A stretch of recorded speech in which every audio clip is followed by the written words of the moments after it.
Bom dia a todas e a todos. Vamos dar início à nossa aula de hoje. Farei aqui o nosso compartilhamento de tela. Tim, pois não? Bom dia. Admitindo aqui.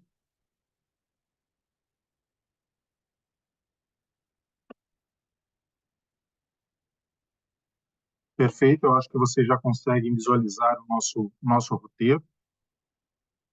E hoje nós vamos dar início a um novo tópico da nossa disciplina. Ontem nós terminamos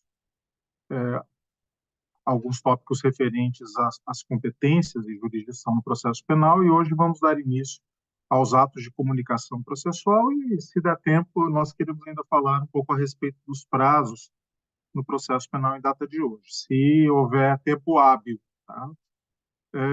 Bom, em matéria de atos de comunicação processual, nós estamos falando principalmente de citações e intimações. Essa é a grande questão que está colocada, porque as citações e as intimações, esses atos de comunicação processual, são eles que conferem legitimidade ao devido processo legal.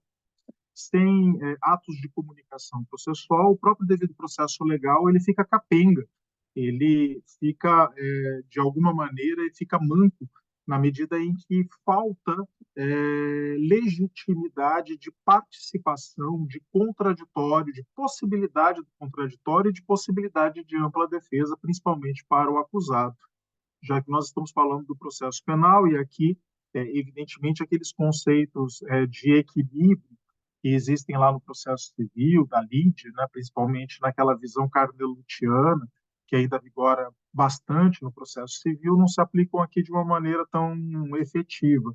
Tá? Aqui nós falamos num caso penal, e esse caso penal que é levado ao Poder Judiciário para que ele se legitime a necessidade aí dessa participação em contraditório, em ampla defesa mais efetiva por parte do acusado. Então, quando nós falamos em citação, tá, nós vamos dizer aqui, trazemos como um conceito, né, que a citação é o ato cujo objetivo é o chamamento do acusado ao processo para fins de conhecimento da demanda instaurada, oportunizando-lhe o exercício do direito constitucional da ampla defesa e do contraditório. Isso é algo que vocês já conhecem ali da teoria geral do processo, conhecem também do processo civil, e aqui no processo penal ele vai se repetir. Claro, inclusive o Código de Processo Penal ele é muito expresso ao afirmar, né, lá no artigo 363, que eu destaquei aqui no nosso roteiro, que o processo terá completado a sua formação quando realizada a citação do acusado. Claro, se nós nos referirmos àquela fórmula do Búlgaro, né, Judicium est actum trium personarum, judicis actores et rei, eu até coloquei em algum lugar aqui do nosso roteiro, essa relação triangularizada do processo, ela pressupõe a existência de uma autoridade estatal. Se vocês analisarem isso em termos históricos e sociológicos e políticos, né, o Estado é o monopólio da violência legal, né? Em determinado momento os Estados nacionais eles ocupam esse espaço. Não há que se falar isso no feudalismo, onde você tinha ali vários feudos, vários senhores feudais, cada feudo funcionando com as suas próprias leis, mas em determinado momento na Europa Ocidental, se você pensa em termos de unificação do poder do Estado, essa unificação do poder do Estado ela representa exatamente que uma autoridade suprema ela se coloca acima de todos e passa a resolver os conflitos de interesse de maneira monopolizada. Né? Então, essa relação triangularizada que o Búlgaro nos refere, ela está pressupondo uma autoridade central, que está na cabeça do triângulo, que vai resolver os problemas entre autores e réus. Né? Isso se nós pensarmos em termos de processo civil, quando há um autor e um réu em situação de equilíbrio. No processo penal, nós sabemos que não é bem assim, afinal de contas, é também o próprio Estado que está colocado como autor, pelo menos no caso da ação penal pública, né, onde o Ministério Público é o autor da ação, artigo 129, inciso 1 da Constituição. Aí vocês dirão para mim, tá, mas tem ação penal privada também, mas a ação penal privada ela é irrelevante, hoje no processo penal brasileiro, né? 99% do processo penal brasileiro ele é ação penal pública. É o que conta realmente. Então, há ali uma outra parte estatal, e do lado de lá existe um cidadão imputado. Né? O imputado ele é aquele contra o qual se imputa uma acusação, ou seja, se imputa uma narrativa fática da prática de um delito, cuja produção probatória vai verificar se tem fundamento ou se não tem fundamento, se subsiste ou não subsiste essa narrativa. Então, na verdade, existem autores que dizem que no processo penal nem há essa relação triangularizada, que existiria uma relação bilateral entre o Estado e o cidadão, na medida em que o Ministério Público também é parte, né, desse Estado.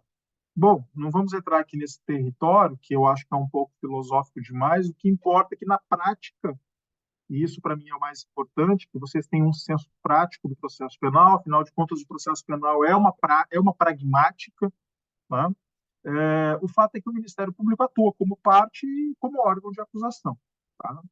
Então, quando o Ministério Público oferece a demanda, oferece a denúncia, ou seja, ele imputa um fato criminoso, um fato típico a alguém, este alguém deve ser chamado ao processo para completar essa relação jurídico-processual e para que essa pessoa possa se defender, né, e exercer o contraditório. Sem esse chamamento, o processo ele não teria legitimidade, né? Ele não existiria simplesmente, ele não fecha a relação processual. Vejam vocês, por exemplo, que no processo civil existe a querela nullitatis. Vocês já estudaram isso aí em processo civil. O que é a querela nullitatis? A querela nullitatis é a ação que objetiva declarar a nulidade de uma citação falha, de uma citação mal feita, de uma citação inválida, nula, de modo que se eu comprovo no processo civil que aquela relação jurídico-processual não se aperfeiçoou de alguma forma, porque não foi respeitada a formalidade essencial da citação, eu posso, inclusive, anular todo o procedimento a posteriori. Uma sentença que adveio num processo onde a citação foi inválida, ele, naturalmente, é uma sentença inexistente, perfeito? Então, no processo civil, a gente vê essa situação. No processo penal, isso é muito mais raro. Então, o problema do processo penal é que a citação no processo penal, vocês verão, ela tem muitos regramentos. Mas o problema é que o comparecimento espontâneo do acusado para responder ao processo, ele supre qualquer nulidade existente, de modo que no processo penal se encontrou um mecanismo de não haver, digamos, um questionamento a respeito da própria legitimidade da citação. Isso é bastante problemático. Então, às vezes, chega no escritório uma pessoa, ela foi citada, e eu vou colocar aqui para vocês alguns exemplos práticos. Ela foi citada, por exemplo, por WhatsApp. Ela recebeu uma mensagem de WhatsApp de um oficial de justiça realizando a citação, né? Bom, e aí nós podemos simplesmente dizer não responde. Não responde porque essa citação ela não perfaz a formalidade legal.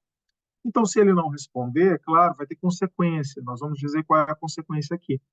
Mas se ele responder, admitindo que é ele, que ele recebeu a citação, dificilmente você conseguirá demonstrar que aquelas nulidades, aquelas desobediências de forma que foram realizadas pelo oficial de justiça poderão atingir, invalidar a relação jurídico-processual. É bastante complicado. Bom, mas vamos seguindo aqui o caminho, que cada coisa no seu tempo, né? Então, nós já sabemos que a citação é esse ato de aperfeiçoamento contraditório, sem o qual eu não tenho uma relação jurídico-processual, sem o qual a imputação do Ministério Público, sem a qual a denúncia, ela não pode ter aí uma tramitação válida, perfeito? Após a citação válida, vejam, a citação é o ato para que você tome conhecimento do processo, chama o processo. conjuntamente com a citação, você será intimado a realizar alguns atos processuais. Então, a citação é o chamamento, a intimação ela é uma espécie de comunicação para que você realize algum ato. Então, cita-se para integrar a relação jurídico-processual e também se intima para a realização de um ato que é uma faculdade da parte. Por exemplo, o artigo 396 e 396-A do Código de Processo Penal estabelecem que, citado, eu poderia apresentar a minha resposta à acusação no prazo de 10 dias. Vejam, a resposta à acusação é o primeiro momento em que o acusado terá a oportunidade de se manifestar no processo, podendo, inclusive, arguir matérias que entenda que sejam do seu interesse.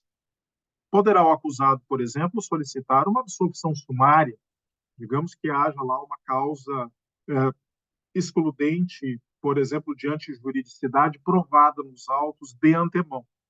Essa é uma oportunidade para que você solicite que o juiz analise, se não é o caso de absolver sumariamente o acusado. Isso é uma hipótese muito rara, tá? É mosca branca. Você visualizar uma sentença de absolvição sumária. É muito difícil disso acontecer. Mas os advogados, em geral, né, solicitam, nesse momento, que o juiz avalie, se não é o caso de realizar uma absolvição sumária. Geralmente, os juízes, né, em 99,9% dos casos, os juízes preferem instruir o processo para que nós tenhamos mais provas consolidadas para verificação, ao final, na sentença final, se é o caso de uma absolvição, de uma condenação. Mas, teoricamente falando, artigo 397 do CPP, há essa possibilidade de que o magistrado realize a absolvição sumária, essa prova de plano já comprova uma excludente de antijuridicidade, por exemplo. Tá? A legítima defesa demonstrada de maneira cabal no início do processo. Bom, vocês já estudaram citação do processo civil, eu sei. E lá no processo civil existem outras regras, tá? Aqui a regra é um pouco diferente. Então, lá no processo civil, você faz a citação por AR, né? Por aviso de recebimento pelos correios. Então, aqui no processo penal não há citação por AR. A citação ela é sempre pessoal, e dizer que é pessoal não significa dizer que é presencial. Primeiramente, pensem bem, o pessoal significa dizer que é feita na pessoa do sujeito, não num terceiro. Vejam, ela é sempre pessoal. E no processo penal, ela inicia pela citação pessoal por mandado, que no processo civil é um segundo momento. Então, lá no processo civil, se falhar a citação por AR, você pode solicitar a citação por mandado cumprido pelo oficial de justiça. Você paga as custas para que o oficial de justiça realize aquela citação no processo civil. Perfeito. No processo penal, já que nós estamos lidando com liberdades, já que o processo penal atinge a liberdade do sujeito e não apenas o seu patrimônio, nós tentamos aí evitar ao máximo algumas situações ficcionais. Então, nós já partimos diretamente para o mandado. Então, uma vez que o Ministério Público distribuiu uma denúncia e essa denúncia foi recebida pelo juiz de direito ou pelo juiz federal, pelo juiz competente, né, para conhecer do procedimento, ele determina a citação e determina naturalmente a expedição do mandado de citação. O mandado de citação esse que será distribuído para um oficial de justiça que deverá realizar essa citação pessoal.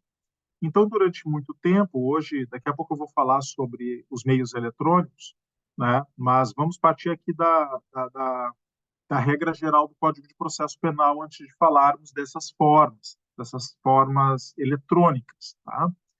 Então, pela regra do Código de Processo Penal, o oficial de justiça, portando um mandado de citação, ele comparecia pessoalmente, verificação física, não é? Olho no olho, com uma pessoa que se identifica como sendo aquela pessoa, não é? e realiza a sua citação. Entrega o mandado de citação, dá conhecimento para ele da existência de uma ação penal e certifica nos autos, certifica no verso do mandado de citação que tomou, que teve contato presencial com aquele sujeito e me entregou o mandado de citação. Perfeito? Então, vocês vão encontrar ali, né, que a citação, seguir aqui o nosso roteiro, que a citação por mandado ela é a regra do processo penal, quando o acusado residir na mesma comarca do processo, pelo menos, porque aí tem que haver essa entrega pessoal. Tá? Existem requisitos? Existem requisitos que estão escritos nos artigos 352 e 357 do CPP. Vou fazer uma leitura rápida aqui para vocês, tá? Vejam lá que 352 diz que o mandado de citação indicará o nome do juiz, o nome do querelante nas ações iniciadas por queixa, o nome do réu, ou se for desconhecido, seus sinais característicos. E aqui eu já mencionei para vocês em sala de aula que a identidade é a identidade física, não é a identidade civil, não é? De modo que o Ministério Público pode realizar uma denúncia em face de uma pessoa que não tenha identidade civil. A pessoa está presa lá na cadeia pública, ele oferece a denúncia contra aquele sujeito. Eu tenho a certeza física do sujeito, mas eu não tenho a certeza da identidade civil. Pode? Claro que pode. Já mencionei isso em sala de aula. E é repetido aqui no artigo 352. Tá?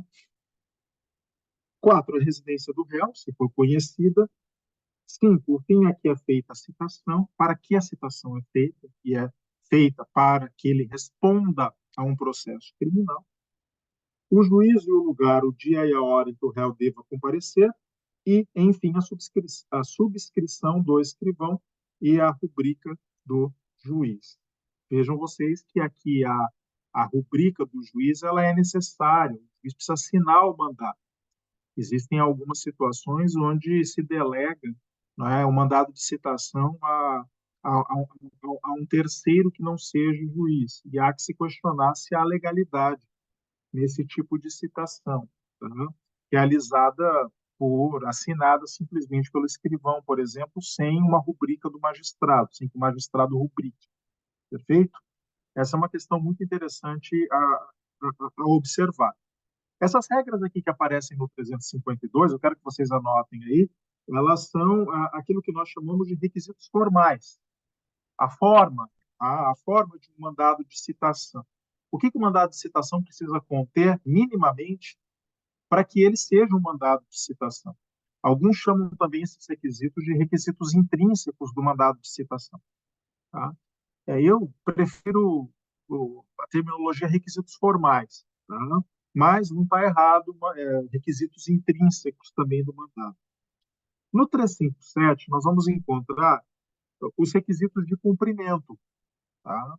Ou também chamado por alguns doutrinadores de requisitos extrínsecos, que diz lá, 357. Primeiro, haverá a leitura do mandado, ao citando pelo oficial entrega da contrafé, na qual se mencionarão dia e hora da citação. Então,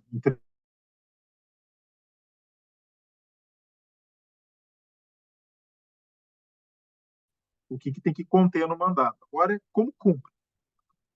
Então, a princípio, o oficial de justiça leria o mandado para o citando, entrega a contrafé, uma cópia, na qual se menciona o dia e a hora da citação.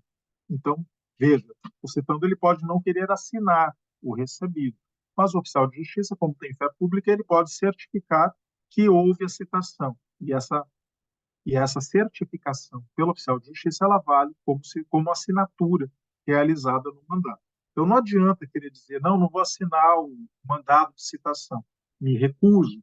O que vai acontecer é que o oficial de justiça vai certificar e vai valer como tal. E você ainda vai ficar na dúvida se aquilo teve validade ou não. Claro que quando eu falo você, eu estou me referindo ao acusado, né? O advogado não vai ficar nessa dúvida. Perfeito? 2. Declaração do oficial na certidão da entrega da contrafé e sua aceitação ou recusa. O que eu acabei de mencionar aqui para vocês. Então, são os requisitos formais e os requisitos de cumprimento. Isso é o mínimo para que tenha validade jurídica. Agora, claro, quando a gente fala eu até mencionei, quando o acusado residir na comarca do processo. Isso é a regra geral. Aí vocês vão dizer para mim, tá, mas se ele residir fora, então pode ser feito por precatório.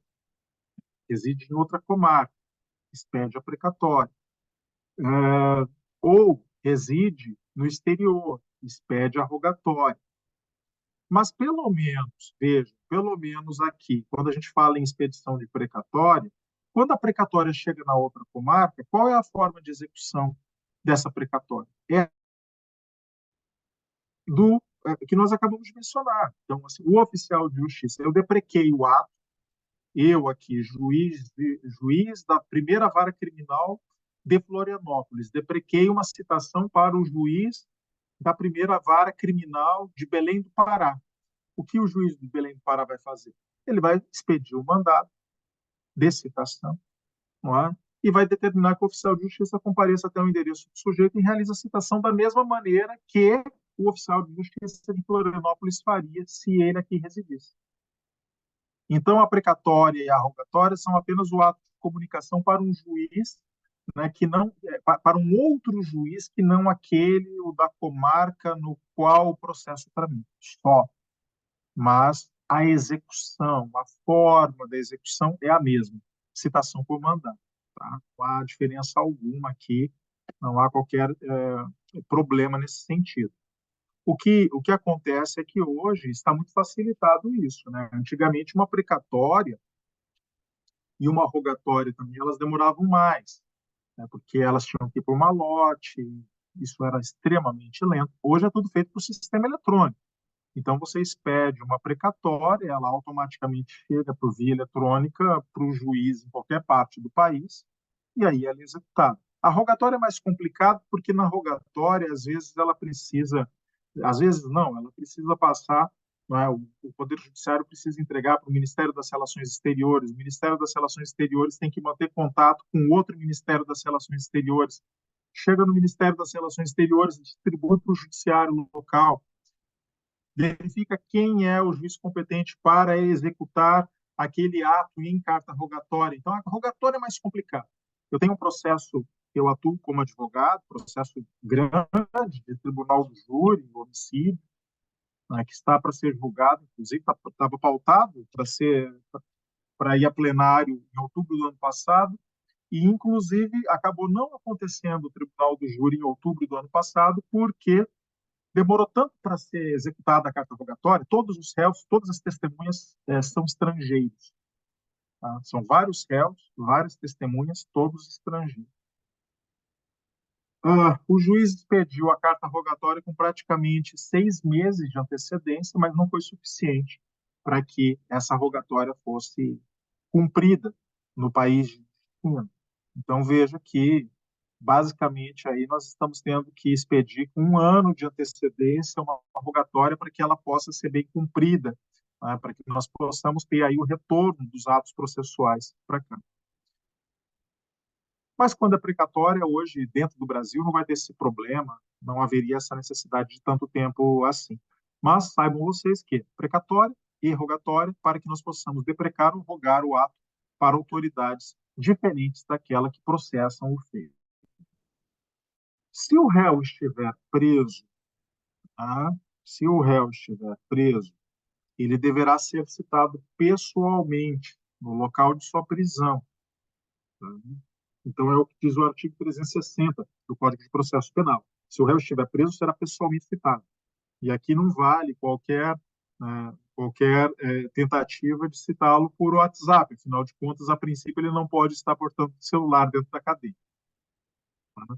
Então, o oficial de justiça, de forma clássica, ele ainda tem que comparecer ao ergástulo público, como se dizia antigamente, a cadeia pública, a penitenciária, o local onde ele esteja preso legitimamente pelo Estado, e realizar pessoalmente essa citação. Né? E essa é uma necessidade que o Código de Processo Penal demanda. Afinal de contas, uma pessoa presa, ela teria grande dificuldade de tomar conhecimento de qualquer ato, né, se estando encarcerado. Perfeito? Citação com hora certa. Citação com hora certa é permitido no processo penal? Sim, é permitido. Tá? Vocês podem verificar ali no artigo 362 do CPP, vou fazer a leitura aqui para vocês, verificando que o réu se oculta para não ser citado, o oficial de justiça certificará a ocorrência e procederá à citação com hora certa, na forma estabelecida pelo Código de Processo Civil. Então, aqui o Código de Processo Penal não ficou se preocupando em estabelecer grandes requisitos. Ele remeteu ao CPC e disse, olha, faz igual lá no processo civil. Tá? É possível? Claro. Então, mas veja, a, a, a citação com hora certa, ela não é um mecanismo para facilitar a vida do oficial de justiça, no sentido de que eu nem procurei e já marquei a hora certa para que encontrasse com o réu. Não, não é disso que se trata. O oficial de justiça deverá ter uma desconfiança fundada, né, uma fundada suspeita de que o sujeito está se ocultando. Né, o que ele vai perceber ali através do know-how da sua profissão, da sua atividade. Então, ele percebe que o acusado ele está se ocultando para não ser citado. Então, nessa hipótese, o oficial de justiça certifica nos autos que há essa desconfiança e realiza o agendamento para a realização da hora certa. Então, sempre vem a mãe do acusado e fala, não, ele não está em casa, né? Onde ele está? Não, eu não sei. Então, aí ele começa a desconfiar realmente e ele chega, realiza, né? E ele agenda com ela, certifica que realizou o agendamento, comparece ao local na data e horário do agendamento. Se o sujeito não estiver pessoalmente, ele lança como citado. Citação por hora certa. Essa citação ela foi incorporada no processo penal, ela pode ser realizada sim, tá? Então, vejam, todas essas hipóteses que eu estou mencionando aqui para vocês, portanto, precatória, rogatória, citação do réu preso, citação com hora certa, todas essas hipóteses aqui, elas são o quê? São citação por mandado, todas elas. Então, na verdade, aqui tudo é espécie do gênero citação por mandado, tá? Gênero, espécie. Não estou alterando em nada aqui a situação. Quero que vocês vejam, que vocês visualizem essa relação. Tá? Agora, claro, uma vez que o acusado não foi encontrado para ser citado por mandado, e aí aqui, ou seja, não foi possível a realização por mandado na comarca, nem por precatório na comarca contígua, nem por rogatório no país, em outro país, nem na cadeia. O réu não está preso, não foi encontrado, nem houve possibilidade de citação com hora certa, porque não era situação de ocultamento. Então, se todas essas modalidades falharam, então aí sim eu irei para a citação por edital. Tá? Aí a citação por edital, ela consiste no quê? A citação por edital, ela consiste numa citação ficta. A citação ficta. Por quê? Porque o edital, ele é publicado no órgão oficial de comunicação dos atos do Poder Judiciário, seja no Diário da Justiça. Pelo que eu tenho conhecimento, que me contam, ninguém costuma ficar fazendo leitura de Diário da Justiça. Então, então ninguém toma conhecimento disso.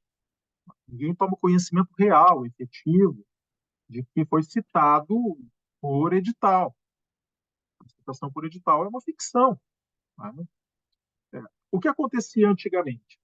Antes da reforma de 2008, você era citado por edital com um prazo de 15 dias. Artigo 361 do CPP. Está lá. Se o réu não for encontrado, será citado por edital com prazo de 15 dias. Em o réu não comparecendo nesse prazo, o que o juiz fazia? O juiz designava um defensor dativo, decretava a revelia, primeira coisa, decretava a revelia do acusado, nomeava um defensor dativo e determinava o prosseguimento do procedimento. Eu vi essa situação acontecendo na prática.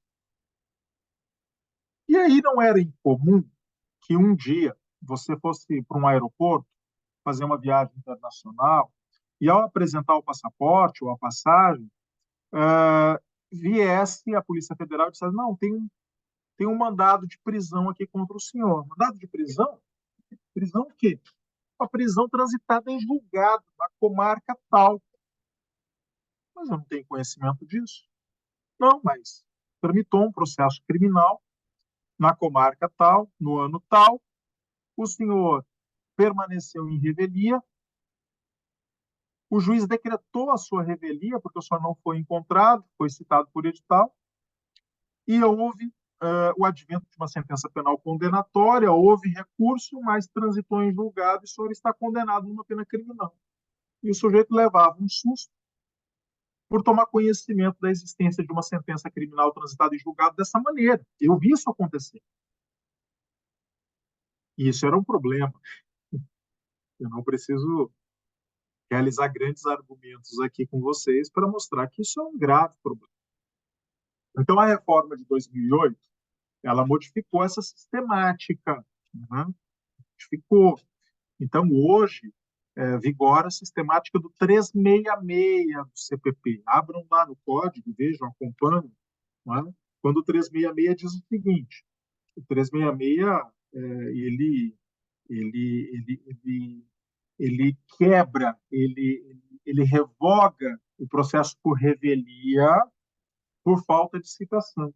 Se o acusado citado por edital não comparecer nem constituir advogado, ficarão suspensos o processo e o curso do prazo prescricional, podendo o juiz determinar a produção antecipada das provas consideradas urgentes e, se for o caso, decretar prisão preventiva nos termos do 312. Então, veja, qual é a sistemática hoje? A sistemática é a seguinte: citado por edital, o acusado não comparece, e a regra é não comparecer. A regra é essa. Afinal, como eu disse, ele vai tomar conhecimento do edital. Não foi encontrado para ser citado pessoalmente, vai tomar conhecimento de edital. Ele não vai comparecer. Quando o juiz verificar que ele não comparece no prazo de 15 dias para juntar a procuração aos autos, constituir um advogado, apresentar a defesa prévia no prazo de 10 dias, o juiz, então, ele suspende. Ele não decreta revelia. Ele suspende o curso do prazo prescricional e suspende o curso do processo. E aí nós temos um problema colocado. O procedimento ele fica parado, aguardando um dia o acusado ser encontrado. Perfeito? Um dia ele vai ser encontrado. Agora vocês vão fazer uma pergunta que é normal de ser realizada. Tá, mas isso pode durar quanto tempo? Isso pode durar quanto tempo? Essa pergunta não quer calar. Por quê? Porque aqui existe uma contradição. O 366, ao dizer que o processo ficará suspenso e também o curso do prazo prescricional, o 366 criou uma espécie de imprescritibilidade.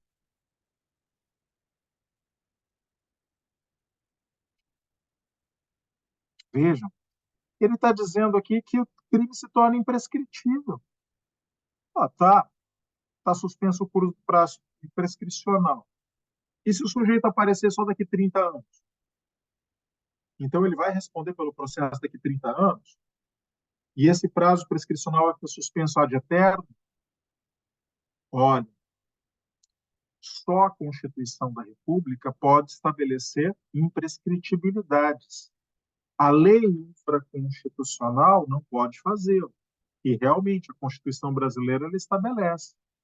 Crime de tortura, por exemplo, é imprescritível. Veja, a Constituição diz isso. Mas a lei infraconstitucional não pode dizê-lo. Então, esse foi um problema que surgiu e que foi levado ao Supremo Tribunal Federal. Tá, vamos manter eternamente o sujeito, né, com o processo em suspenso, a prescrição suspensa. Então, esse problema foi levado ao Supremo. O relator desse caso foi o ministro Edson Fachin, e ele foi acompanhado pela totalidade dos ministros do Supremo Tribunal Federal na proposta de tese que ele adotou. Então, a proposta de tese que ele adotou foi a seguinte: o, uma vez suspenso o processo pela regra do 366 do CPP, o processo deverá ficar suspenso pelo prazo de prescrição em abstrato do crime. Então, vocês sabem. Vamos lá. Vamos acompanhar. Vejam lá. Artigo 109 do Código Penal. A prescrição antes de transitar em julgado a sentença final regular-se-á pelo máximo da pena privativa de liberdade combinada ao crime, verificando-se em 20 anos se o máximo da pena é superior a 12, em 16 anos se o máximo da pena é superior a 8 e não excede a 12, em 12 se o máximo da pena é superior a 4 e não excede a 8, em 8 se o máximo da pena é superior a 2 e não excede a 4, e em 4 se o máximo da pena é igual a 1 ano ou sendo superior não excede a 2, e em 3 anos se o máximo da pena é inferior a 1 ano. Então, peguemos aqui essa hipótese, né? Essa hipótese menor, 3 anos. Eu cometi um delito cuja pena, cujo máximo da pena é inferior a 1 ano. Portanto, eu sei que há uma prescrição da pena em abstrato, não da pena em concreto. A pena em concreto só surgirá, a prescrição da pena em concreto só surgirá após a sentença penal condenatória. Aqui nós estamos falando ainda de prescrição em abstrato. Eu sei que este crime prescreve em 3 anos. Perfeito. Então, o meu processo ficará suspenso por 3 anos. Por 3 anos. Terminados os 3 anos, termina a suspensão e começa o quê? O prazo prescricional de 3 anos. Então, para resumir, a regra que foi definida no Supremo Tribunal Federal, eu não sei se ela é a melhor regra, mas foi a regra que foi criada. Tá? Foi a regra encontrada. A regra encontrada é que o processo só é legítima a suspensão do prazo prescricional pelo prazo da prescrição da pena em abstrato, terminado qual iniciará o cômputo da prescrição. Ou, para resumir, conta em dobro. Conta em dobro. Se é 3 anos, 3 anos de suspensão, mais 3 anos de trâmite da prescrição. Findos os 6 anos, acontecerá o quê? Se o sujeito não for encontrado, haverá, enfim, a decretação da prescrição da pena em abstrato, não foi encontrado, e, portanto, esse processo deverá ser extinto, porque eu não posso manter o sujeito numa situação de indefinição eterna. Ok? Eu acho que vocês entenderam isso? Ficou claro? Acho que ficou claro, né? Tese, professor, o número do tema. Ah, de cabeça eu não vou lembrar. Aí depois você procura aí. Uhum. Tá, obrigada. Nada. Não, Ok. mas qual artigo do CPC que tu falou mesmo? Da prescrição? Do CPC, Do CPP, desculpa. do Código Penal, é o 109. Sim, Aham, tá. é o 109. Vocês estudaram lá em Direito Penal 2. Né? Só estou revendo aqui com vocês. Perfeito? Estudaram, né?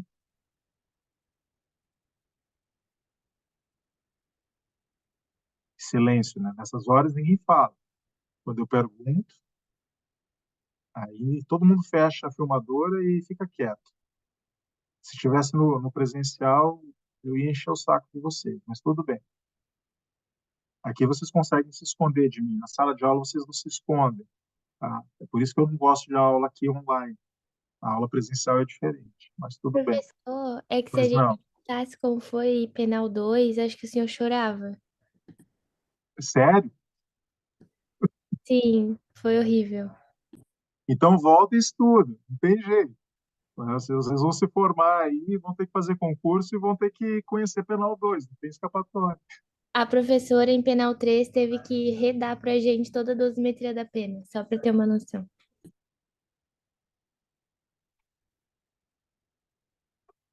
Ai, ai. Vamos adiante. Vamos adiante. Tentem achar um tempinho para voltar.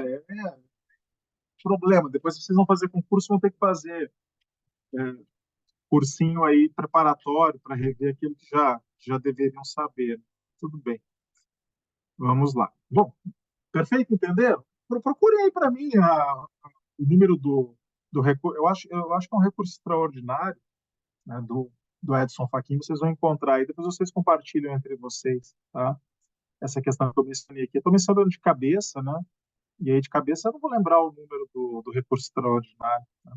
É o tema 438. Oh, obrigado. Obrigado, Isabel. Tema 438. 438, né? Isso. Tema 438 do STF. Já fica aqui no meu roteiro. Da próxima vez eu já saberei aqui por estar escrito. Então, aqui acabei de mencionar para vocês, né? Tá? Aí vocês vão me perguntar, tá, professor, então hoje não existe julgamento à revelia? No processo penal brasileiro existe, tá? Existe, mas só se o acusado foi citado validamente e não compareceu, não se defendeu. Se a citação aconteceu, válida, citação pessoal. Se a citação pessoal acontecer, tá? Acontecer, porque veja, Isabelle, Manuela, Thalissa, estou citando aqui as pessoas que estão aparecendo aqui para mim. Eu estou só com uma telinha com 3 pessoas aqui aparecendo. 3 pessoas não, né? Três telas em três nomes aqui aparecendo. Veja, é, se o sujeito, eu como acusado do processo penal não sou obrigado a me defender. Não sou obrigado. Ah, professor, mas aí o juiz vai nomear um defensor dativo, vai mandar para a Defensoria Pública. Sim, vai. Mas isso é uma defesa técnica. Agora, eu, pessoalmente, posso não querer me submeter ao processo. É um direito meu? É um direito meu. Eu posso falar, eu não quero saber. Não vou acompanhar, não vou me defender, pessoalmente falando. Deixa rolar a revelia. Pode acontecer, claro, mas se o juiz ele tem elementos concretos no processo, de que você foi citado, que você sabe do processo, mas que você não quer se submeter ao processo, o problema é teu. Aí vai para a Defensoria Pública, aí vai para um defensor dativo, vai rolar o processo e, ao final, você poderá ser condenado validamente. Isso é o processo à revelia, mas jamais por citação por edital, ou seja, por citação ficta. Isso não pode, porque aí eu estaria condenando uma pessoa, né, é, é, por sem que ela tivesse conhecimento real da existência do procedimento. Ok? Nós vamos encontrar algumas aqui, tá? A citação do militar. O militar ele precisa ser intimado por intermédio do chefe do respectivo serviço. Depois vocês dão uma olhada lá. O servidor público ele tem que ter esse dia designado para que o funcionário público compareça em juízo como acusado. Será notificado ele e o chefe da repartição. Então, isso aqui são regrinhas que vocês têm que conhecer, mas elas não são tão fundamentais como o que eu estou mostrando aqui para vocês. Isso aqui é importante. Citação por via eletrônica. Olha, vocês conhecem a Lei 11.419 de 2006, tá? Que permite a realização dos atos de comunicação processual por via eletrônica. Vejam. Mas, esses atos, para resumir, isso aqui é intimação e citação por e-mail. E-mail. Veja, quando essa lei foi criada em 2006, não tinha nem WhatsApp. Tá? Estava pensando no e-mail. Então, vejam vocês. O artigo 1º diz assim, o uso de meio eletrônico na tramitação do processo judicial, ele é permitido? Claro, hoje todo processo é eletrônico. Aqui em Santa Catarina, o EPROC. Espero que um dia o CNJ tenha digamos, o bom senso de adotar o EPROC para o Brasil inteiro, que é o melhor sistema de processo que existe no Brasil. né? O ESAGE e outros aí existentes, não, pelo amor de Deus, né? É um pior que o outro. Agora, o EPROC é o meio que nós utilizamos. O uso do meio eletrônico na tramitação do processo judicial, comunicação de atos e transmissão de peças processuais será admitido nos termos desta lei. Então, veja, processo eletrônico, comunicação de atos. Que comunicação de atos? Citação e intimação. E o parágrafo 1º diz que se aplica esta lei aos processos civil, penal e trabalhista. Perfeito? Veja, não se engane. O grave problema é que se aplica o processo eletrônico, mas no processo penal não se aplica a citação por e-mail. Vejam que o artigo 6º, ele é bem claro nesse sentido. Observadas as formas e as cautelas do 5º desta lei, as citações, inclusive da Fazenda Pública, excetuadas do direito processual criminal e infracional, aqui vara da infância e juventude, poderão ser feitas por meio eletrônico, desde que a íntegra dos autos seja acessível ao citante. Vejam, então esse sistema aqui, ele funciona muito bem no processo civil, principalmente com pessoa jurídica, né? Porque a pessoa jurídica ela tem todo um cadastro perante o Poder Judiciário para o recebimento de intimações, de citações. Então, quem trabalha em vara de fazenda pública, quem trabalha com direito tributário, está muito habituado a ver isso. Então, a empresa, a pessoa jurídica, ela já está previamente cadastrada, ela pode receber citação, intimação por e-mail. Eu, eu não trabalho com isso aqui, não é a minha área, mas pelo menos os colegas que trabalham dizem que funciona bem, né? Para quem conhece essa área um pouco melhor. Mas o criminal, que é a minha área, ele está excluído, não pode. Tá? Não pode por quê? Por uma situação muito clara. Você não tem como comprovar que a pessoa recebeu o e-mail. Não tem como comprovar. Você vai mandar um e-mail para a pessoa física, dizendo que ela tem um mandado de citação contra ela, um processo criminal, e se ela não respondeu o e-mail? Ah, mas ela abriu, apareceu ali o tiquezinho, né, de que a pessoa leu. Tá, mas como é que você sabe que aquela pessoa é aquela pessoa mesmo? Como é que você define a identidade física dela? Você não tem como determinar. Então, isso é bastante problemático e a lei, veja, ela adotou, portanto, essa ressalva com os processos criminais, porque, em havendo aí uma restrição à liberdade, nós não podemos admitir o trâmite de um processo criminal sem que haja uma realidade da citação. Da mesma maneira que a citação por edital ela é ficta, a por e-mail também será ficta se não houver aí uma resposta, uma admissão, né? E nós vamos falar daqui a pouco como é que isso pode ser admitido, tá? Porque, vejam, depois do e-mail veio o WhatsApp tomou conta da nossa vida. Hoje você pode até não ter e-mail. Tem gente que não tem, né? Os mais jovens, inclusive, nem tem e-mail. Tem gente que fala que não tem e-mail, que não acessa o Facebook, beleza, o Instagram, mas como é que você fica sem o WhatsApp? O WhatsApp ele se transformou num instrumento de trabalho essencial. As pessoas só se comunicam por WhatsApp hoje, preferencialmente pelo WhatsApp. E quando veio a pandemia em 2020, isso se tornou extremamente sensível. De uma hora para outra, nós que até 2020, eu nunca tinha dado uma aula aqui pelo Meet, ou pelo Zoom. Não tinha. Quando alguém me chamava para uma reunião pelo Zoom, eu dava risada. Imagina, eu vou lá presencial. A partir de 2020, nós nos acostumamos fortemente a essa modalidade. Tá? Eu não gosto. Vocês podem ver que a aula que eu dou aqui não é a mesma aula que eu dou ali na UFSC. Não vem falar que não é. Perfeito? Não é a mesma aula. Eu prefiro presencial. Mas é um instrumento para essas possibilidades aqui. Essas chuvas aí, nós transferimos para cá. É uma forma da gente seguir a aula sem ter prejuízo no conteúdo. Perfeito? Ajuda, ajuda.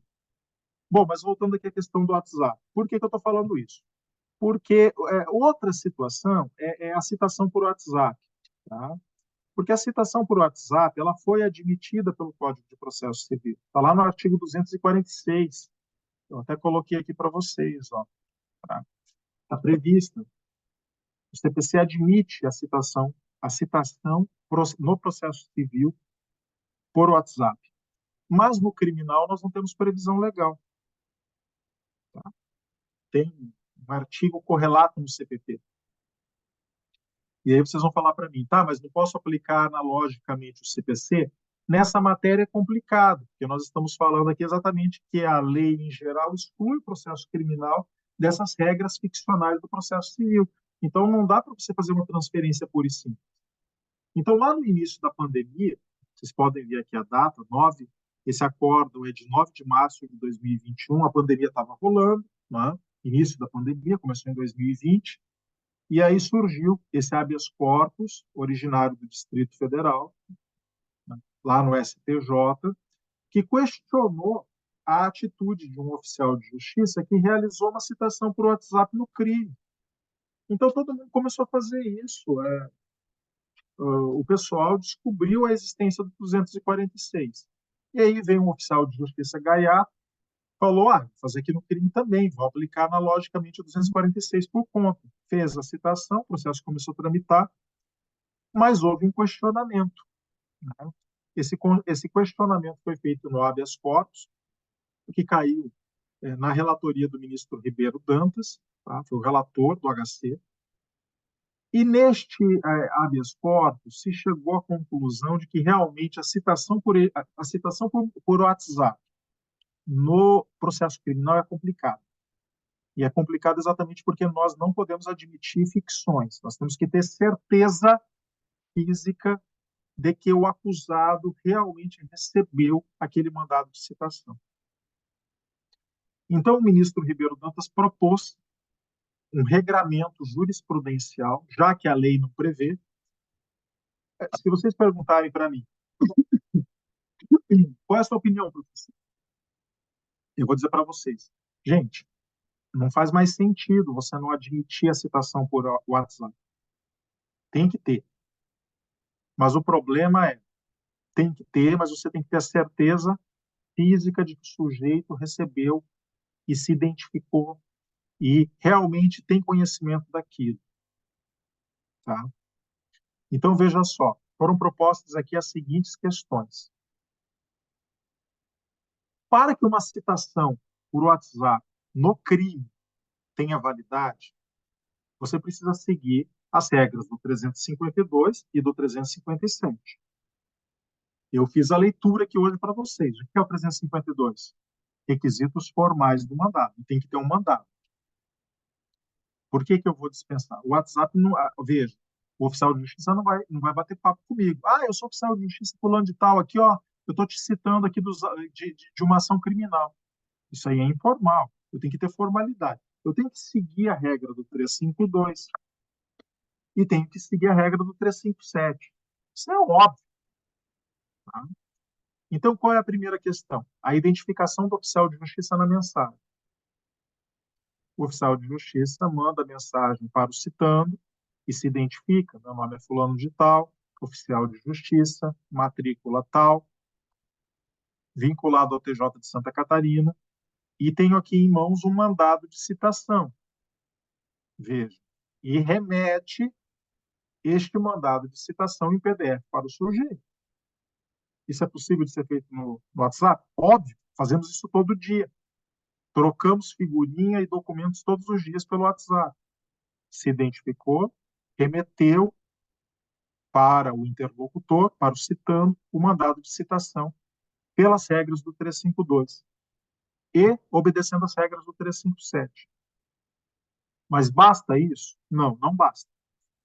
Ele precisa solicitar que o interlocutor, citando, envie uma foto do seu documento de identidade.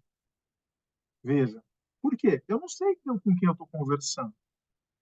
Eu tenho um telefone, irmãos. Agora, eu sei se aquele telefone realmente é daquela pessoa ou se está registrado no nome daquela pessoa. Se aquela pessoa está realmente portando o celular, a minha filha aqui em casa pega o meu celular e fica brincando aqui um tempão. E às vezes eu vou ver, ela mandou mensagem de figurinha, de carinha para um monte de amigos meus ou para coisa de trabalho. Isso já aconteceu, eu tenho que ficar pedindo desculpa depois para as pessoas. Ó, minha filha ficou mandando carinha para vocês aí, desculpa aí, tá? Ela tem 6 anos de idade, tá?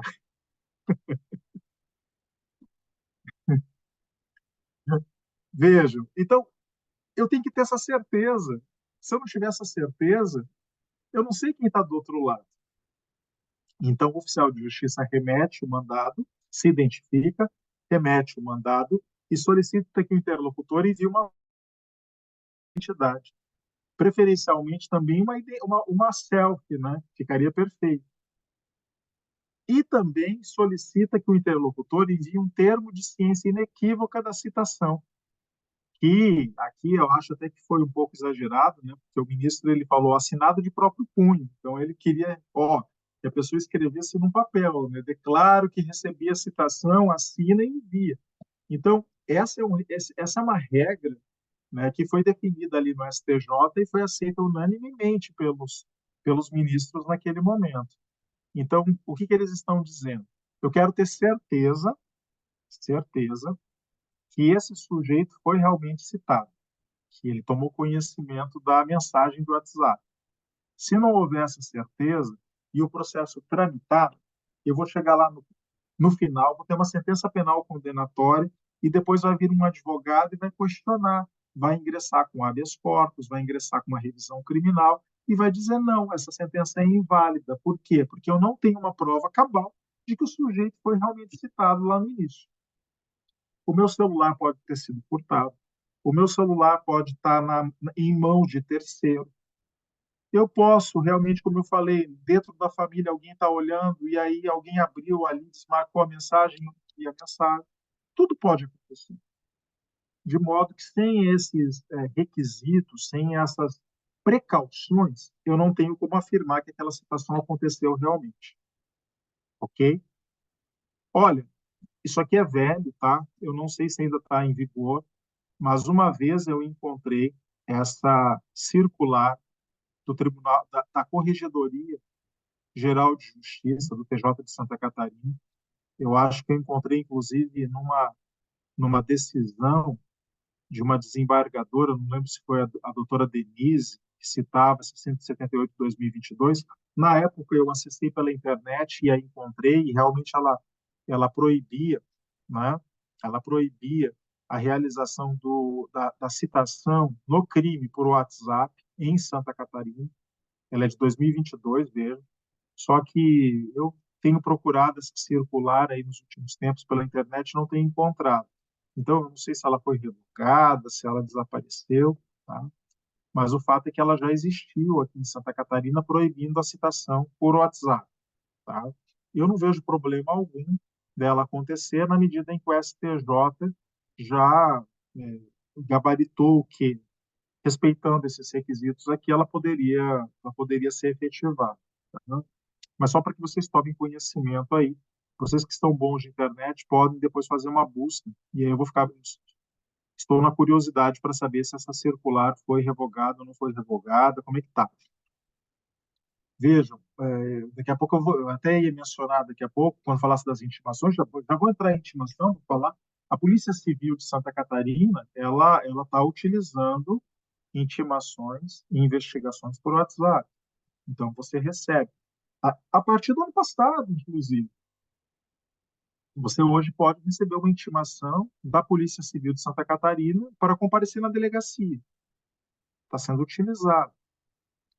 O problema é que isso foi criado, eu acho que em outubro ou novembro do ano passado, esse sistema de intimações eletrônicas da Polícia Civil de Santa Catarina, e automaticamente as pessoas começaram a receber golpes pela internet com intimações falsas. Então a polícia estabeleceu o sistema e já teve que ir para a internet dar várias respostas para pessoas que estavam caindo em golpes, porque aí você recebia uma intimação da delegacia e mandava você abrir um QR Code, esse QR Code roubava, subtraía do seu celular dados essenciais teus. Um baita problema. Então, na verdade, nós ainda estamos aprendendo a lidar com isso, todo mundo quer migrar para o eletrônico, mas ainda ele nos traz traz muitos problemas, não vou dizer mais problemas, nos traz muitos problemas que nós ainda não sabemos dimensionar. Tá? Veja, inclusive essa falsidade pode acontecer numa citação. Daqui a pouco um de vocês aí recebe uma mensagem de alguém se identificando como oficial de justiça e dizendo que vocês estão recebendo uma intimação, uma citação. Isso pode ser golpe. Então, eu preciso ter uma segurança de eu, acusado, tenho que ter segurança de que aquele interlocutor com quem eu estou falando realmente é um oficial de justiça. Como oficial de justiça, tem que ter a segurança de que está conversando com o citando. E nada disso ainda há grande segurança. Tá? Não há. O que cria problemas muito graves aí para todos nós. Mas eu acho que essa é uma questão sem volta. A citação tem que ser simplificada, tem que valer por WhatsApp, só que nós precisamos ainda encontrar critérios. Falta uma legislação, falta que o legislador processual penal crie esses critérios, estabeleça uma regra clara.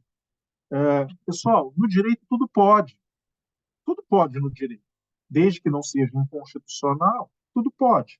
O que o legislador precisa é criar uma regra clara, estabelecer a regra do jogo e ela vai estar valendo. E nós não temos como escapar do WhatsApp. Eu acho que é maravilhoso, tá? Maravilhoso, encurta caminhos e não faz mais sentido que nós fiquemos aqui. Porque veja, você vai falar para mim, tá, mas ela é pessoal? Claro que ela é pessoal. A citação por WhatsApp é pessoal. Se eu tenho clareza, se eu tenho certeza da pessoa que está sendo citada, ela é pessoal. Pessoal não é sinônimo de presencial. O Código de Processo Penal não fala em presencial, porque na sua época tudo era presencial. Ela fala em pessoal. O WhatsApp atinge a pessoa, se eu tiver certeza física da sua identidade. Bom, intimações. A intimação, como eu disse para vocês aqui no início, a citação ela é um ato de aperfeiçoamento do processo. Ela tem uma função, chamar o sujeito para o processo. A intimação, ela notifica o sujeito a realizar atos processuais. Então, cito para compor a relação processual e intimo para apresentar a defesa prévia, por exemplo, a resposta à acusação. Ou qualquer outra coisa que vocês possam imaginar. Então, ela é um ato de comunicação processual e a regra geral é que tudo que eu falei agora aqui para a citação vai valer também para a intimação. Tá? A regra geral é a mesma. Então, a intimação tem que ser pessoal? Tem que ser pessoal. Ela pode ser realizada por WhatsApp? Pode ser realizada por WhatsApp, desde que haja certeza do sujeito. Veja, aplico as mesmas regras, só que chamo o sujeito a realizar um ato. Tá? Vejam vocês que não houve, e aqui eu fiz questão de mencionar, né, que a intimação eletrônica no processo penal ela está permitida pela Lei 11.419. Quando eu coloquei aqui, né, o artigo 6º, eu fiz questão, aliás, o artigo 1º, no parágrafo 1º, olha, a lei se aplica ao penal. O que o artigo 6º retirou, né, proibiu, foi citação em processo criminal, mas não proibiu intimação eletrônica em processo criminal. Veja, então, a princípio, as intimações estão liberadas, inclusive por e-mail, tá? Se o sujeito estiver previamente cadastrado, agora tem que ter certeza. Esse é que é o problema, é por isso que não está sendo bem usado, porque nós ainda não temos sistemas de certeza, mas o WhatsApp é um pouco mais tranquilo nesse aspecto, tá? Então, aplica-se as regras da citação, normal, é permitida a intimação eletrônica do acusado em processo penal. Não sei se ainda é conveniente em virtude dessa dificuldade de identificação, mas ela está permitida, tá? E hoje há aí uma facilidade. Veja, a intimação do acusado pessoal, Aqui eu preciso que vocês entendam uma coisa. 99,9% dos atos processuais, quem é intimado para realizar os atos processuais é o procurador do acusado. Quem? O advogado. Sou eu, o seu advogado. Você me passou uma procuração e eu serei intimado para cumprir atos processuais. A maioria absoluta dos atos serão realizados por mim. Eu serei intimado. E serei intimado aonde? No processo eletrônico. No processo eletrônico. Pelo sistema, a lei do processo eletrônico permitiu que a intimação do advogado seja realizada no próprio sistema. Então, quando eu ingresso no EPROC, veja, eu ingressei no EPROC, eu vou lá na área do advogado, qualquer um aqui que trabalha com o EPROC sabe do que eu estou falando, eu abro a minha área do EPROC e ali já tem uma lista de intimações.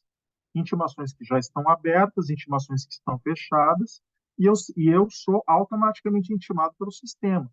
O sistema, ele tem um prazo em Santa Catarina, que é 10 dias, nós vamos falar daqui a pouco sobre isso.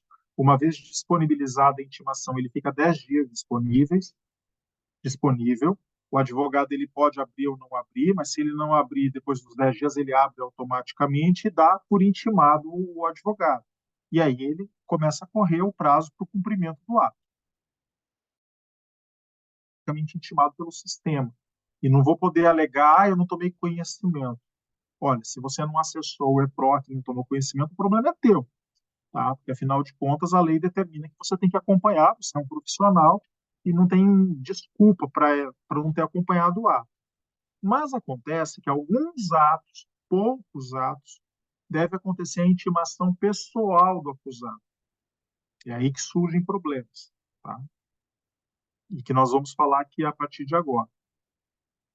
Então, a intimação do advogado constituído, aquele advogado que você contratou particular, que você conferiu procuração, tá? Ela será feita nessa modalidade que eu acabei de mencionar aqui para vocês, tá? Como eu disse aqui, então, pela Lei 11.419 de 2006, você é, vai ser intimado no processo, no EPROC. Agora, vejam só, o Ministério Público, o defensor nomeado, tá? Defensor nomeado pelo juiz, e a Defensoria Pública, o parágrafo 4 do 370 diz que haverá uma intimação pessoal. Olha só, a intimação do MP e do defensor nomeado será pessoal, parágrafo 4 do 370. Então, há uma interpretação aqui que, que o Ministério Público, o defensor nomeado e a defensoria deveriam ser intimados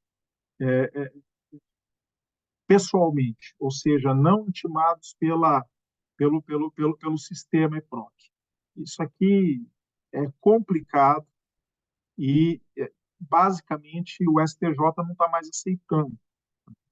Vejam vocês que hoje, quem trabalha com processo criminal sabe, o Ministério Público ele é intimado também pelo EPROC, e ele faz a abertura do sistema, né, e acessa o sistema pelo EPROC. Também para ele tem os 10 dias de abertura das intimações, o que virou um problema em caso de réu preso, que às vezes o réu está preso, e aí tem 10 dias, o juiz concede para o Ministério Público um prazo para ele se manifestar em 5 dias. Só que a abertura do sistema acontece em 10, aquele prazo de 5 dias vira 15, e o réu está preso. Está preso, ele fica 15 dias preso aguardando a manifestação do Ministério Público. Então, aconteceu que, em processo de réu preso, hoje ele dura mais tempo, porque o Ministério Público utiliza todo esse prazo. Eu acho até perversa a existência dessa regra em caso de réu preso. Eu acredito que deveria o Tribunal de Justiça baixar uma circular estabelecendo que, quando houver réu preso, não haverá os 10 dias do prazo de abertura das intimações, para que torne o processo mais dinâmico. E aí a obrigação do defensor e do Ministério Público acompanhar num prazo mais célere. Se o réu está solto, não tem problema. Você estabelece os 10 dias, é uma facilidade que tanto o advogado quanto o Ministério Público tem. Mas se é réu preso, eu acho isso aqui altamente problemático. Tá? Intimação em audiência é permitida? Sim, sim. Parágrafo 5º do artigo 798 estabelece isso. E se você for intimado em audiência, o prazo começa a correr da intimação. Isso aqui é problemático porque, imagine você, tribunal do júri. Tribunal do júri, a leitura da sentença após o julgamento. Terminou o julgamento pelos jurados, o juiz se recolhe e faz a sentença. Ele volta para o plenário e lê a sentença. Se o réu estiver presente, se não foi julgada a revelia, tá?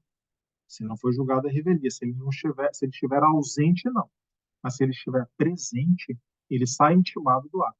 Então estava o advogado, estava o réu, ambos ouviram a leitura da sentença pelo juiz. O prazo para apelação começa a correr do momento da leitura, excluindo o dia do início e incluindo o dia do final. Ponto final. Então, quando você for intimado em audiência, não fique esperando depois disponibilizar no EPROC. Se você ficar esperando, vai dar problema, porque você já saiu intimado da audiência. Então, o prazo já está correndo. Cuidado. Tá? Sentença penal condenatória.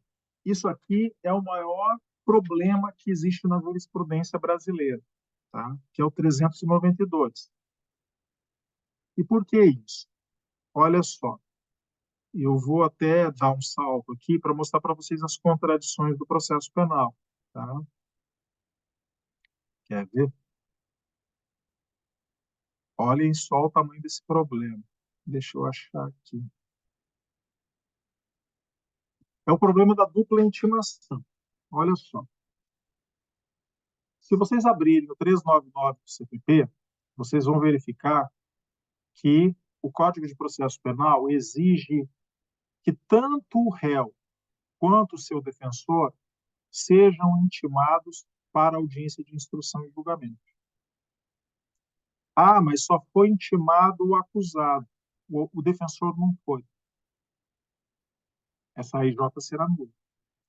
Ou vice-versa. Só houve a intimação do defensor, mas não houve a intimação do acusado. Nulidade. Ele tinha que ter sido intimado. O juiz vai ter que remarcar essa AIJ. Sinto muito.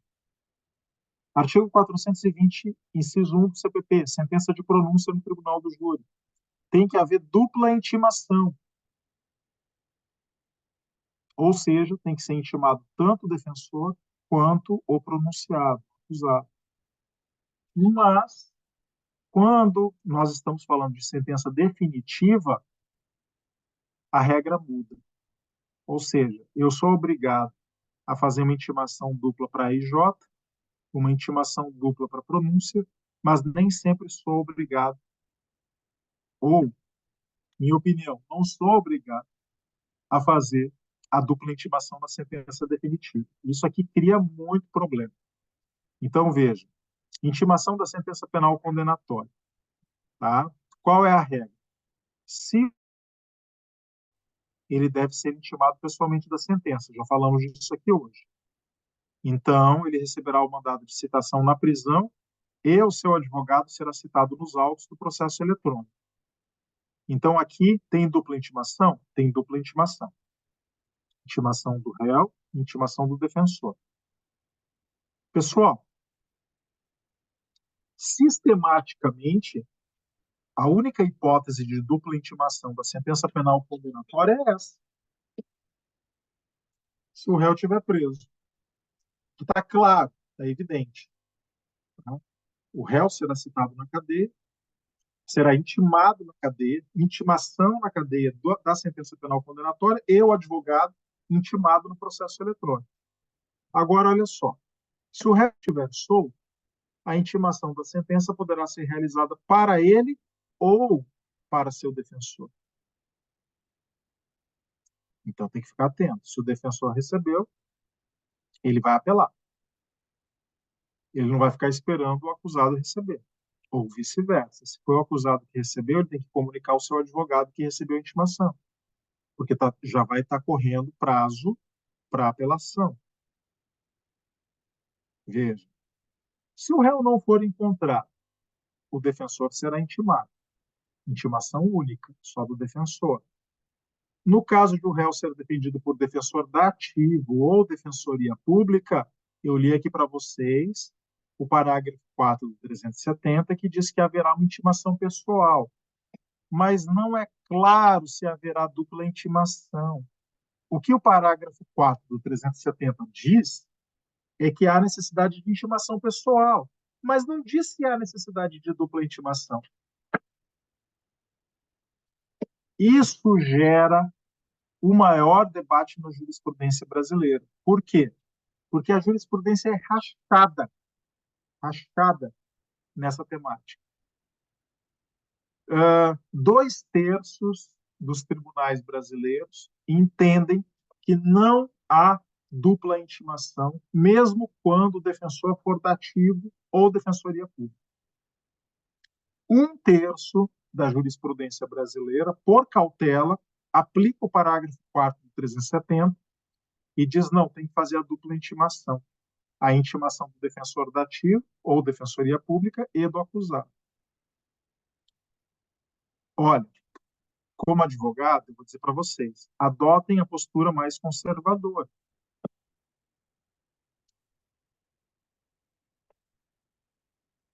Imagina o que você recebeu o mandado de intimação da sentença penal condenatória do teu cliente. Você tem o prazo para apelar. Você tem o prazo para apelar. Veja. E você não apela esperando que o acusado receba o mandado de intimação. Transitou em julgado, mano. Transitou em julgado. A responsabilidade vai ser tua, de mais ninguém. Então, a não ser que a jurisprudência do tribunal que vocês atuem seja muito consolidada a favor da dupla intimação, não arrisquem. Não arrisquem. Tá? Tirando o réu preso, que tem que ter dupla intimação, vocês podem brigar em cima disso, sapatear em cima disso. Recebeu uma intimação da sentença penal condenatória? Apele.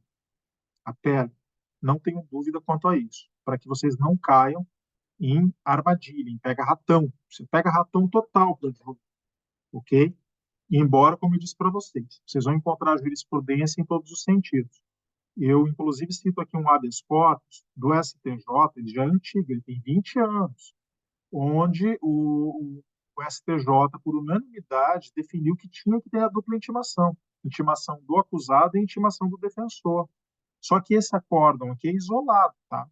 A maioria dos acórdãos do STJ dizem que não precisa. Ó, não concorda com esse entendimento, tá? Não precisa fazer intimação dupla, somente uma única intimação.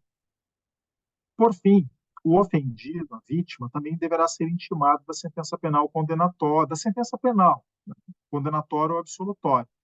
Parágrafo 2º do 201 do CPP determina. E aí vocês vão perguntar para mim, professor, a falta de intimação da vítima gera nulidade? Na minha opinião, não. Não é uma causa de nulidade. Agora, é aquela história, depende do lado que você está. Se eu for advogado da vítima e o acusado foi absolvido, veja, eu vou alegar que eu não fui intimado da sentença absolutória, que, portanto, essa sentença aí não pode ser cumprida, que esse requisito formal não foi obedecido. Não tenho dúvida que eu vou alegar isso. Perfeito? A intimação da sentença de pronúncia eu já mencionei para vocês aqui, ela é expressa, tá? A sentença de pronúncia no tribunal do júri, tem que ter dupla intimação, isso está expresso. A AIJ também está expresso, não tem qualquer tipo de problema, vocês não vão ter aí dificuldades quanto a essa questão. Tudo bem até aqui, pessoal? Tudo bem? Tudo claro? 11h33, ainda dá tempo de nós falarmos um pouco a respeito de prazos processuais. Bom, citação e intimação não é difícil, na verdade é só conhecer essas regrinhas, né? E pegar mais ou menos ali o tipo da coisa e tocar a vida. Primeira coisa sobre prazo, que o prazo penal e o prazo processual são diferentes. Vocês não podem fazer essa confusão. A Manuela, agora há pouco, falou que eles tiveram que estudaram bastante em Direito Penal 2, Direito Penal 1, pelo menos vocês estudaram lá os prazos, né? Os prazos materiais. Então, é o clássico do artigo 10 do Código Penal. Né? Clássico. Eu lembro, eu fiz faculdade há muito tempo atrás, né? Eu lembro do meu professor de Direito Penal falando disso na sala de aula. Eu tenho uma memória, vocês não vão acreditar. Ontem um advogado me questionava a respeito de algumas regras do latrocínio, né? E quando ele falava, eu fui lembrando das aulas do meu professor de Direito Penal, há mais de 20 anos atrás, ele falando, né, como é que se caracterizava o latrocínio próprio, o latrocínio impróprio, violência a posteriori, violência anterior, né, relações de imediatidade, relações de tempo. Fui lembrando, assim, era impressionante. Eu consigo ainda hoje rememorar a fala do meu professor. Era um grande professor, era um grande professor. Bom, por que eu estou falando isso? Porque eu me recordo do meu professor falando da regra do artigo 10 do Código Penal, lá quando eu era estudante ainda. Prazo material se conta incluindo o dia do início e excluindo o dia do final. Então, se eu vou contar um prazo decadencial, se eu vou contar um prazo prescricional, eu incluo do início e excluo do final. Por quê? Porque isso é mais favorável ao acusado. Eu vou fazer com que o prazo termine um dia antes. Agora, prazo processual, não. Prazo processual, eu dou um dia a mais. Então, o que eu faço? Eu excluo o dia do início e incluo do final. Então, eu garanto que a pessoa terá um dia a mais para cumprir o ato. Primeira regra que vocês devem observar, tá? Isso aqui é fundamental, porque se vocês confundirem essa contagem, vocês vão perder o prazo por um dia. Claro, se forem cumprir um prazo processual e utilizarem o material, vocês vão adiantar um dia. Mas se for o contrário, vocês vão perder por um dia, o que é bastante complicado, perfeito? Então, aqui eu vou trazer umas orientações sumulares para vocês, tá? Súmula 710 do Supremo. No processo penal, contam-se os prazos da data da intimação e não da juntada aos autos do mandado da carta precatória ou de ordem. Galera do processo civil, eu já vi isso aqui acontecendo em processo criminal. E o advogado passando essa vergonha. Tá? Já vi. O advogado civilista veio fazer a defesa no processo penal e ficou esperando o mandado de citação ser juntado aos autos. E nada do mandado de citação, né? Aí depois, quando o mandado foi juntado aos autos, aí ele juntou a defesa prévia, a resposta à acusação. E aí o juiz recebe a resposta à acusação, mas o rol de testemunhas está precluso. Aí veio o juiz e falou: não recebo o rol de testemunhas, não vai ter oitiva de testemunha por parte da defesa. Aí a pessoa fica desesperada, né? Aí a pessoa fica desesperada, faz um habeas corpus no Tribunal de Justiça, vai lá sustentar em plenário na terceira Câmara Criminal do TJ de Santa Catarina. Aí chega lá e, não, mas tem que contar da juntada. Vergonhaça! Vergonha! Vergonha! Porque qualquer penalista sabe que não é assim que conta prazo no processo penal. Prazo no processo penal se conta da intimação. Não se conta de juntada aos autos do mandado ou de carta precatória ou de ordem. Então, cuidado, civilista. Súmula 310 do Supremo. Quando a intimação tiver lugar na sexta-feira, ou a publicação com efeito de intimação for feita nesse dia, o prazo judicial terá início na segunda-feira imediata, salvo se não houver expediente, caso em que começará no primeiro dia útil que seguir. Isso aqui é regra de processo geral, aplica-se ao processo penal, ao processo civil. Né? Então é aquilo que eu pergunto: qual é o pior dia? Qual é o pior dia da semana para você receber uma intimação?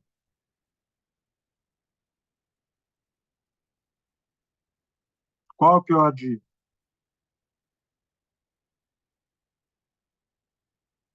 Ninguém arrisca? pior dia para você receber uma intimação é na quinta-feira. Por quê? Porque se você recebeu na quinta, o prazo vai começar na sexta e vai contar sábado, domingo, e você vai perder o final de semana. Se você recebeu na sexta, ele só vai começar a correr na segunda, de modo que você ganhe o seu final de semana, não fica aí preso por essa intimação. Tudo bem? Olha só, artigo 798 do CPP. Todos os prazos correrão em cartório e serão contínuos e peremptórios, não se interrompendo por férias, domingo e dia feriado. Isso aqui tem que dar uma relativizada. Primeira coisa, correr em cartório. Isso aqui é da época dos autos físicos. Por quê? Porque você tinha lá o processo com vários réus e o processo não podia sair do cartório, tá? Se tivesse prazo comum correndo. Você até podia fazer a chamada carga rápida dos autos, tá? Para devolver no mesmo dia para fazer xerox. Mas você não podia tirar por prazo superior a um dia. Então, corria em cartório. Agora, com o processo eletrônico, não tem mais esse problema, todo mundo analisa o processo concomitantemente. Agora, o processo, o prazo, ele é contínuo, tá? Ele é contínuo. E também é peremptório, de modo que há possibilidade aí de uma preclusão, não se interrompendo por férias, domingo e dia feriado. Acontece que houve aí uma mitigação desses princípios. Então, a lei que foi promulgada pelo ex-presidente Jair Bolsonaro, em 2022, a Lei 14.365, inclusive a pedido da OAB de Santa Catarina, o nosso então presidente Rafael Roth, que é um monstro em defesa da categoria, hoje é o nosso presidente, vice-presidente nacional da OAB, monstro, talvez aí um dos nossos grandes representantes da advocacia em Santa Catarina, conseguiu a aprovação dessa lei e conseguiu que hoje nós tenhamos as famosas, né, as famosas férias forenses para a advocacia criminal que antes não existia. Então, veja, 798-A. Suspende-se o curso do prazo processual nos dias compreendidos entre 20 de dezembro e 20 de janeiro, inclusive, salvo em caso de réu preso, procedimento da Lei Maria da Penha ou medidas consideradas urgentes. Aí, no caso, por exemplo, medidas cautelares no processo penal, antecipação de prova e outras mais que vocês possam imaginar. E por quê? Porque o prazo no processo penal era contínuo. Então, imagina que eu tenho aqui o início de prazo. O prazo começou hoje. Tá? Só que amanhã começa férias forenses. No processo civil, claramente suspende o prazo e retoma depois das férias forenses. É assim que conta. O advogado ganha as férias. Mas no crime não era assim que contava. Começou a correr, é peremptório. É contínuo e peremptório. Não interrompe por férias, domingo, dia feriado. Veja. Então, ainda hoje é assim quando começa na quinta-feira, como eu mencionei para vocês. Se eu for intimado na quinta-feira, começa a correr na sexta. O domingo, o sábado, o domingo e o feriado vão, vão excluir o prazo? Não, não. Vai correr. Vai correr, não interessa que tenha um sábado, que tenha um domingo, que tenha um feriado aí. Não interessa. Mas, pelo menos agora, com a Lei 14.365, nós temos a suspensão do curso do prazo processual entre os dias 20 de dezembro e 20 de janeiro.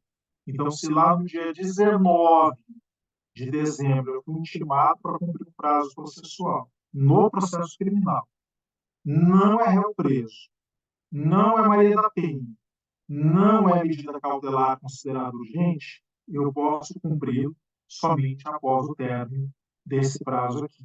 Então, vai começar no dia 21 de janeiro. Ponto. Ok? Vai excluir aí. Isso aí é um facilitador para a advocacia criminal muito grande. Tá? Vou mostrar para vocês. Isso aqui é muito interessante. Vejam só. Artigo 798 do CPP. Essas regras aqui têm que ser muito bem observadas, tá? Parágrafo 1º. Não se contará no prazo do dia do começo, incluindo por vencimento. Já mencionei isso aqui. Regra básica de leitura de prazo processual. Parágrafo 2º. A terminação dos prazos será certificada nos autos pelo escrivão. Estabelece um dever para o escrivão. O escrivão tem que certificar nos autos o término do prazo processual. E geralmente o faz. O sistema EPROC, quem acompanha, já vê, quando eles fazem a intimação, eles já colocam a data final do prazo. Agora, olha a pegadinha. Será, porém, considerado fim do prazo, ainda que omitida aquela formalidade, se feita a prova do dia que começou a ocorrer. O que isso aqui está dizendo? Advogado, a responsabilidade de contar o prazo é tua, não é do escrivão. Pessoal, isso aqui é um baita problema, que eu já vi acontecer várias vezes. O escrivão, o sistema EPROC, ele não é uma inteligência artificial, ele é operado por pessoas. E as pessoas que operam, muitas vezes, não sabem contar o prazo corretamente. E colocam um dia equivocado no prazo. Já vi acontecer várias vezes. Vários, em processos meus. Eu bato o olho e falo, opa, contou errado o prazo. Porque eu conto o prazo de tudo. Eu não confio no sistema EPROC. Eles colocam o prazo lá e eu começo a contar. Eu vou lá no calendário e conto. E vejo que ele está roubando um dia de prazo meu. Gente, não é uma vez ou duas. É sempre. É sempre. Ou seja, o estagiário, ou o escrivão, ou a pessoa que trabalha e que está operando o sistema EPROC não soube contar o prazo direito. E roubou um dia dele. Ou colocou um dia a mais. Quando ele rouba um dia, não é problema, porque se você cumpriu o prazo que ele estabeleceu, você está dentro do prazo, você cumpriu. Tá? O problema grave é quando ele coloca um dia a mais. E você acredita que aquele dia a mais existe, porque está nos autos, e cumpre o prazo naquele dia. E aí, pessoal, olha só, na hora de chegar lá no promotor de justiça, ele não vai perdoar. Ele vai pegar o calendário, igual eu faço, e vai contar os dias.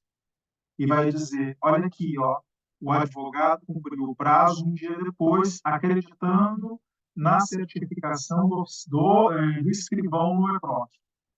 E vai pedir a intempestividade da sua apelação. E o Tribunal de Justiça vai dizer que a sua apelação é intempestiva. Olha o tamanho do drama.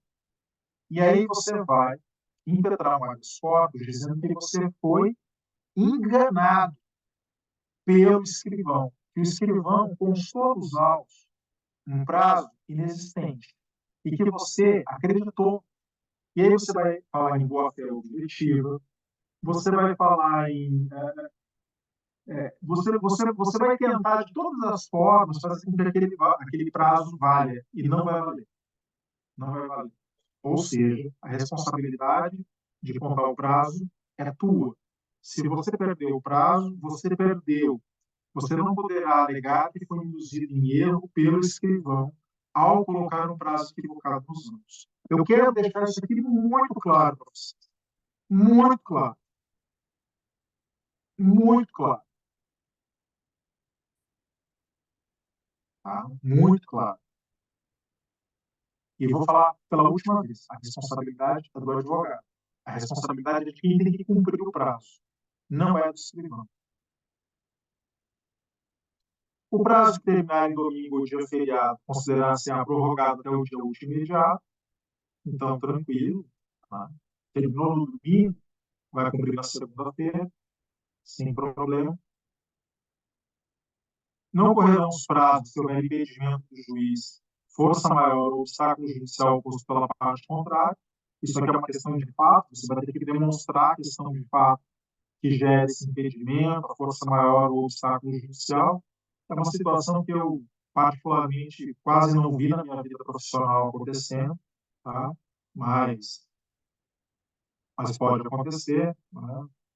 Vejam lá Se, por exemplo, você conseguir, o advogado tinha que cumprir o prazo, sofreu um atropelamento, está internado. Alguma coisa assim, demonstrar que esse prazo judicial deve ser suspenso.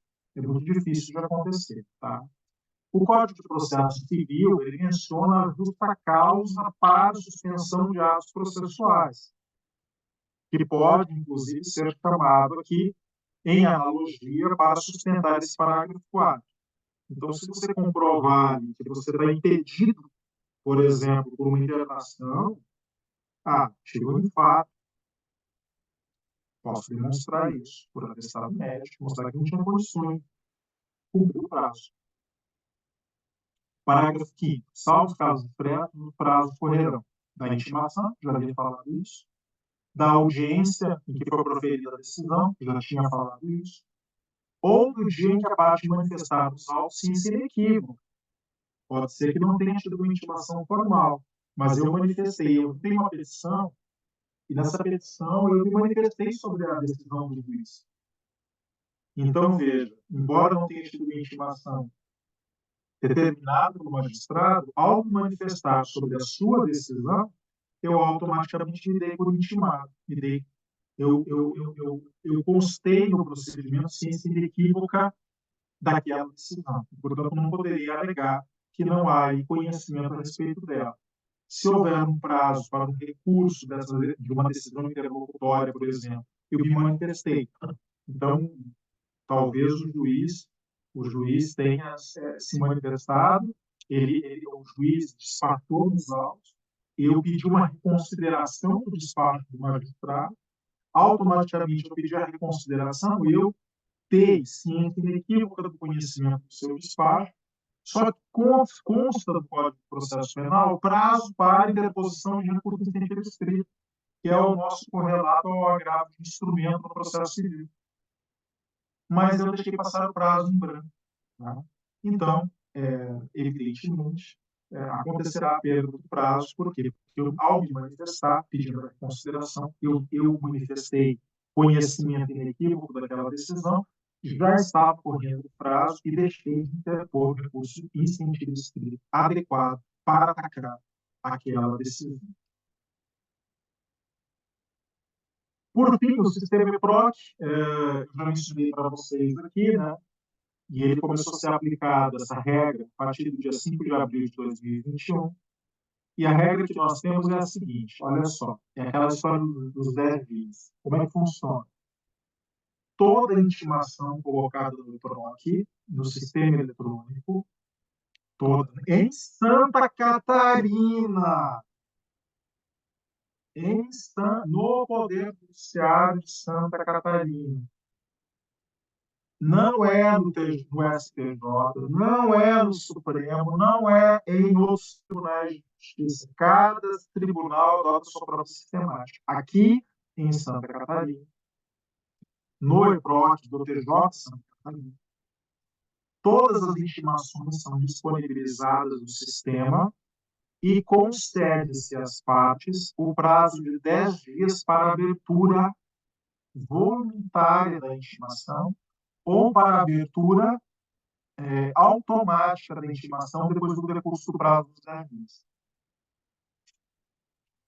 Terminado, aberto este prazo ou terminado este prazo, começa a correr o prazo estabelecido pelo processo penal para o cumprimento do ato.